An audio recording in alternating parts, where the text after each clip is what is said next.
as we walk through that building, maybe talk a little about what each room is going to provide. We have a great group of volunteers, most of them veterans, who give their time to sort through everything, make sure the good stuff gets on the floor for the veterans. And so that first space will be both storage and sorting.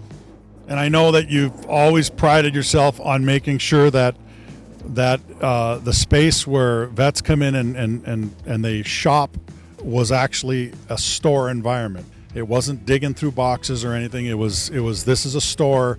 Go ahead and get what you need. Right. We learned early on when we were outside in the parking lot, we were throwing boxes up on card tables and having vets dig through. It's just undignified. It's just a mess, and it gives us a certain feel that we didn't want. We desperately wanted to avoid that, and so the store is going to be just a beautiful thing. Obviously, there's a big space, the rec room. I call it that. I'm not sure if that's what it is, but it's a big room. And tell us about that room and what is its purpose. The purpose of that room is to have a community gathering space. It's meant to be versatile, and we can change it up based on what we want to do, whether it's show a game or show a UFC fight, or we can also give trainings in there for different aspects of life that may benefit vets. Every group that goes through, every graduate gets to sign a wooden plaque, and it gets burned in. Their signature is permanent, and that will be displayed behind the reception desk, and that's intentional so that people ask, what is that? Alumni, they've already mentioned, it'll be so cool to be able to show my wife or my daughter or my, that's me. That's my signature up on that one. Tell us all the purposes that Rick's Place is going to serve other than just serving coffee. Rick's will be a veteran training program. Veterans who maybe they're not ready for a full-time job quite yet can get the skills they need and the practice they need. It'll produce revenue for the organization to run programs and services. You're going to have a space for Warriors Path, but also tell us about the fitness area and how important that's going to be. Yeah, so we'll have a brand new conference room, and the Warriors Path will be occupying that during the day, and then it'll be available for other organizations to utilize at other times. Warriors Path getting priority on that room. And then the fitness space is going to be vital.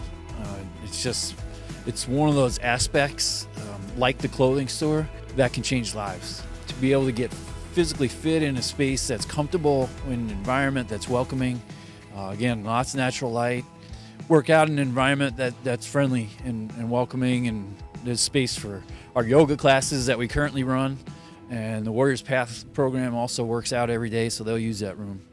From the time that the first blade hit the ground here to what you have going on right now, how's it coming along? We started demolition in July, I believe.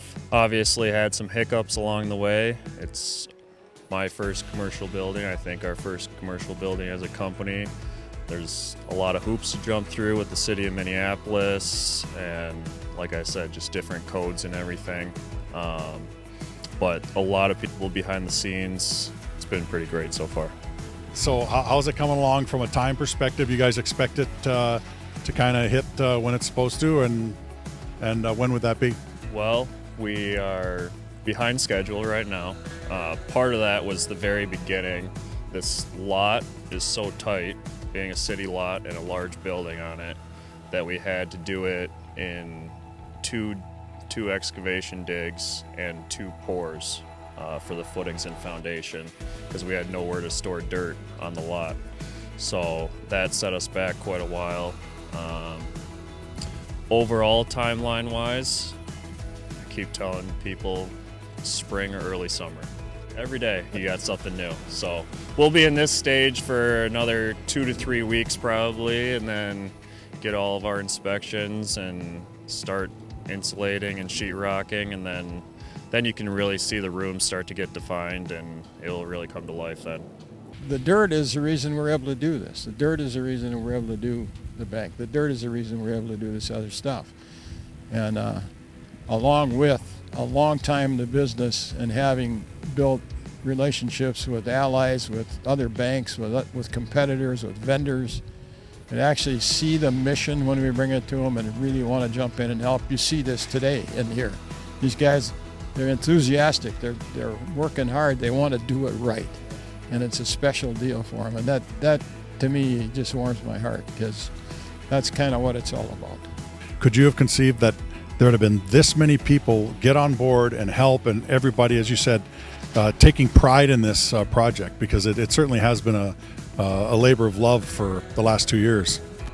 It has, and and we're, the tradition companies have built, along with the bank, have built a history of doing things like this. This is probably the single biggest project we've taken on to date in terms of building something. But it's fun to see everybody get behind this. It's fun to see, you're talking about dirt. One of my competitors in the dirt business actually dug the basement here and did the grading, okay? Because he wanted to help, and another one's going to do the paving because they want to help. It's just that kind of thing that makes me feel really good about what we're doing. And, we got a big presence in Trish Capital Bank. We got 4 other banks that are coming alongside of us to help do stuff like this. I mean, it's amazing. That's what it's all about. And look at the enthusiasm in Charlie and Tom, and all the people that we talked to in there. It's just, there's something special about it. It's different.